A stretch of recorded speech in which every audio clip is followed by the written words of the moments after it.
ちゃんチャンネルです。今回は、日本の新幹線の技術を追い越したと自慢しまくっている中国ですが、インドネシアの高速鉄道建設で、その技術の差が、だんだん明らかになってきましたので、見てみましょうね。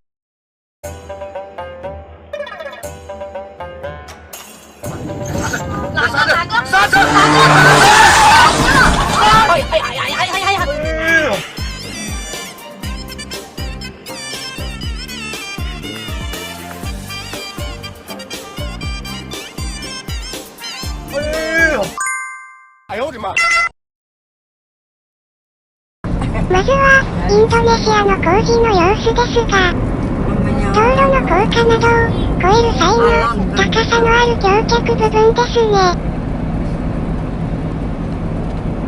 これだけ高さがあっても、こんなに細いんですね。しかも、高かろうが、低かろうが、同じ形の橋脚ですね。Cikunir 3. Hujan gede kok di sana. Terus Bandung banjir. では、新幹線の場合を見てみましょうか。新幹線の高架としては、一番高いと言われている、北戸田周辺の高架ですね。音も、気になるほどでも、ないですね。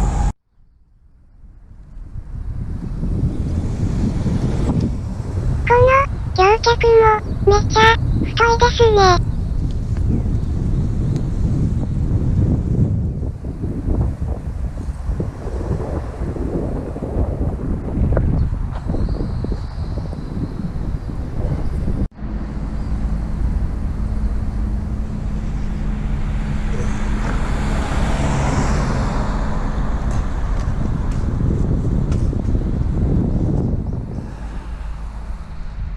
駐車している車と比べてみても、太さがわかりますね。そして、こちらは、6本の柱と、梁で、一組の橋脚になってるんですね。この辺りが、一番高いところですね。この辺りは、柱が、8本ですね。高速道路の高架を越えるために、高くなってるんですね。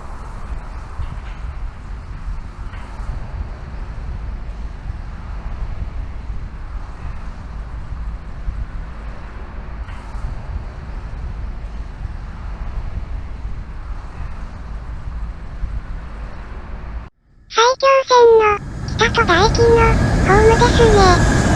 周りのビルディングなどと比べてみても高架の高さがわかりますね。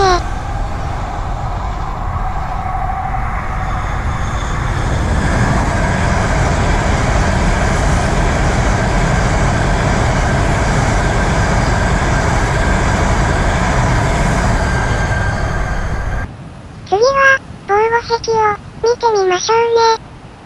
これは、日本が、インドネシアで建設した、MRT の、防護壁ですね。頑丈そうで、申し分のない仕上がりですね。Terlalu tinggi ya, kamu tidak bisa naik.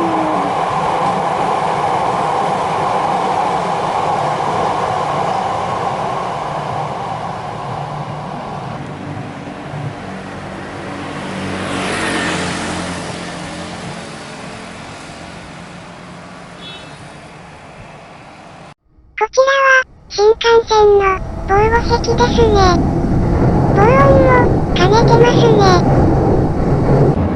では、中国が建設している高速鉄道の防護壁、てか、防護柵を見てみましょうね。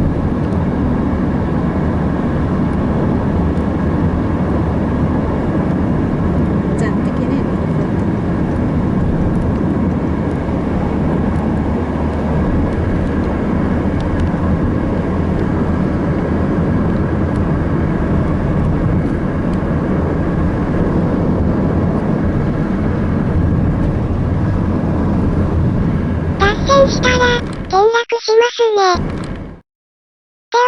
次は、カーブの部分を、見てみましょうね。遠くから見れば、普通に、カーブしてますね。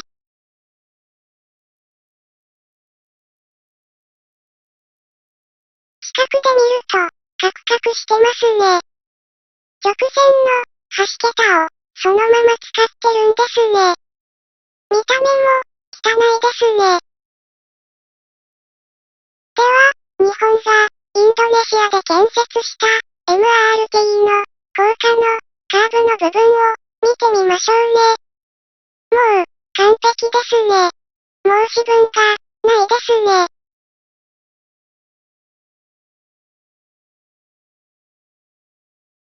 下から見ても、綺麗に、カーブしてますね。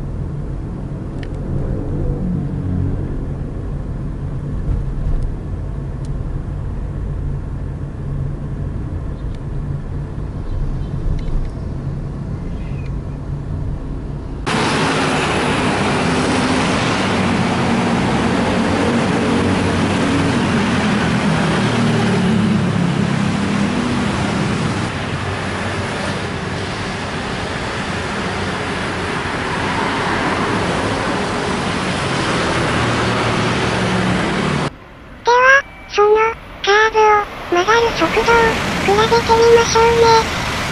まあ、普通に、高速で、カーブを、曲がっていますね。線路には、カント、という、バンク角がついていますが、N700 には、車体を傾斜させる、傾斜装置がついていますので、高速でも、カーブを曲がれるんですね。中国の場合は、どうでしょうか。CR400 では、高速で、カーブは、曲がれませんね。脱線して、転落しちゃいますね。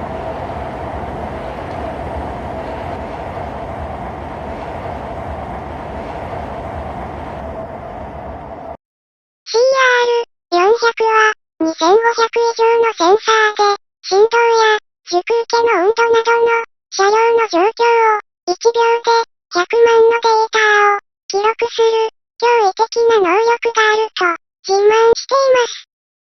そんなもん、記録してどうするんだか、なんのこっちゃ、よくわかりませんね。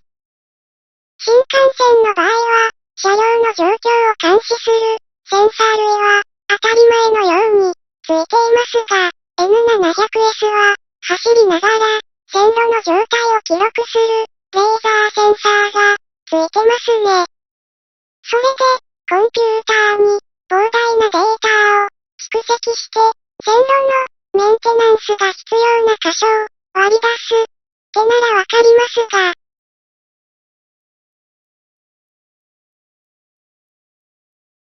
では、加速を、比べてみましょうか。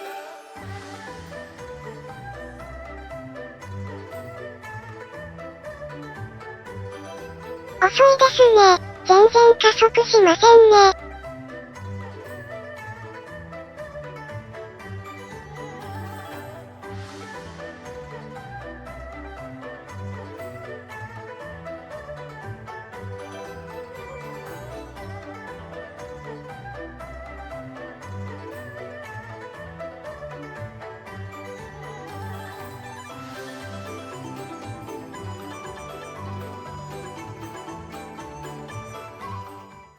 では、新幹線の加速を見てみましょうか。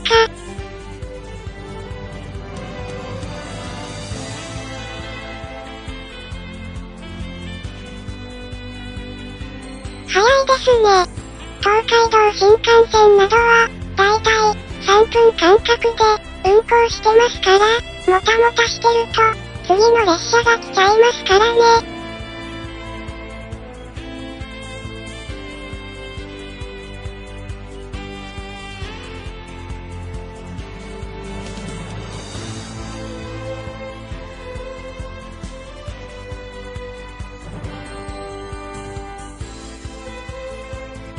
大きな出力のモーターをつけて、最高速だけを自慢する中国に対して、新幹線が、現在、営業速度を控えているのは、安全性や、環境対策格などからですね。そんなことお構いなしの中国高速鉄道を採用したインドネシアは今後騒音問題や安全性に対する問題などが色々と出てきそうですね。